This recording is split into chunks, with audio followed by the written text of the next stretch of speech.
Hunter S. Thompson was a writer whose daily routine consisted of chartreuse, cocaine, grass, Chivas, coffee, Heineken, clove cigarettes, grapefruit, Dunhill's, orange juice, gin, continuous pornographic movies. And later he would go on to say, I hate to advocate drugs, alcohol, violence, or insanity to anyone, but they've always worked for me. So given Thompson's attitude toward life, it would be somewhat surprising to hear of anyone seeking out life advice from him. And yet, in 1958, when Thompson was just 20 years old, he wrote back to a friend giving just that. But what's even more surprising about this is that the life advice he gave actually sounds like it came from some philosophical sage. To start, Thompson opens up with a disclaimer. To give advice to a man who asks what to do with his life implies something very close to egomania. To presume to point a man in the right and ultimate goal, to point with a trembling finger in the right direction, is something only a fool would take upon himself. And this also gets at one of my favorite quotes from Nietzsche. He said, "You have your way, I have my way. As for the right way, the correct way, the only way, it does not exist." So right out of the gate, we have a humble Thompson in a level-headed tone, and it almost sounds as if he might conclude in this manner, but no, he actually goes on to honor his friend's request. In his next thought, he quotes Shakespeare to ground his point.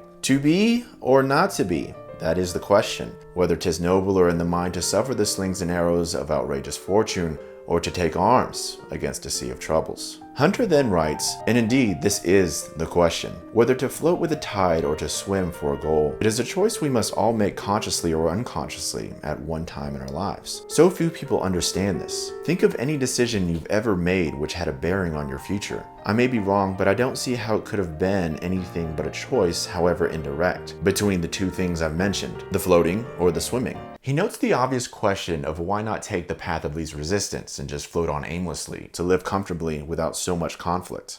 But then he counters it. The answer, and in a sense, the tragedy of life, is that we seek to understand the goal and not the man. We set up a goal which demands of us certain things, and we do these things. We adjust to the demands of a concept which cannot be valid. When you were young, let us say that you wanted to be a fireman. I feel reasonably safe in saying that you no longer want to be a fireman. Why? Because your perspective has changed. It's not the fireman who's changed, but you.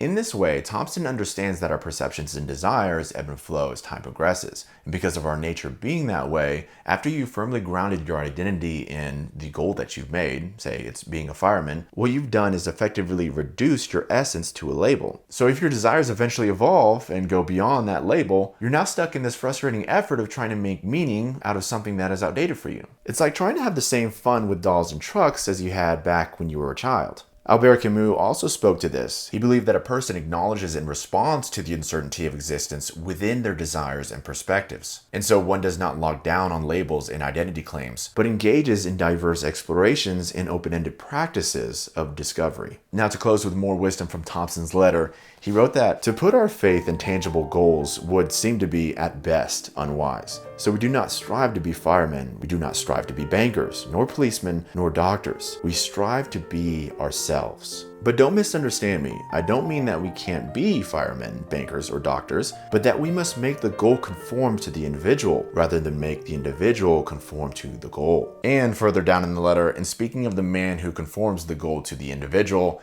he sagely concludes that, in short, he has not dedicated his life to reaching a predefined goal, but has rather chosen a way of life that he knows he will enjoy. The goal is absolutely secondary. It is the functioning toward the goal which is important. So here, Thompson is getting at one of life's profoundest paradoxes. It's the one of whether we can know ourselves. In one corner, the Stoics have urged us to know thyself. And in the other corner, philosophers such as Nietzsche have concluded, how can man know himself? He is a thing obscured and veiled. But Thompson is managing this paradox well. He claims that we must strive to be ourselves, to know ourselves, but only insofar as we're able to choose a way of life we know we will enjoy. In other words, because knowing yourself is a pursuit with no end, Thompson would suggest to choose the path you'll take, but not the destination. To sum it all up, I'll end with one of my favorite quotes from Montaigne. He puts it pretty concisely. My art and profession is to live.